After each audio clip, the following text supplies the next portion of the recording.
Panadol je. Okey. Okey, 2 biji 3 kali sehari untuk demam sakit dia.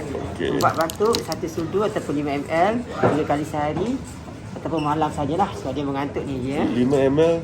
5 ml dia boleh buka dia ni. Okey, thank you. Saya tak ambil sekejap, dia ada nombor 5. Sabar, boleh nampak. Boleh okey. Tak tua sangat lagi. Ada mengganggu. Oh, ni memang ngantuk Yang ni mengantuk ya. 3 kali sehari Antibiotik juga 2 biji sekali sehari. Okey. Antibiotik sebiji 2 kali sehari. So ada 2 antibiotik lah. Jadi pagi malam Ini sebiji pagi, sebiji malam. Ini malam-malam makan 2 biji. Oh, malam-malam. Setiap malam makan 2 biji. Dia 3 hari saja. Ini 5 hari, 3 hari ya. Okey, untuk sesama sebiji sekali sehari. Okey, itu sahaja dia. Okey, terima kasih. Okey, kita sihat dia. InsyaAllah.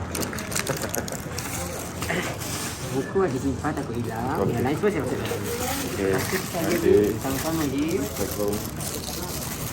Yeah, basic people are there. So I go back to the room and go and dose myself in meds. I'll check back with you later. I'll be probably be sleeping most of the time. Where's my floor? There it is.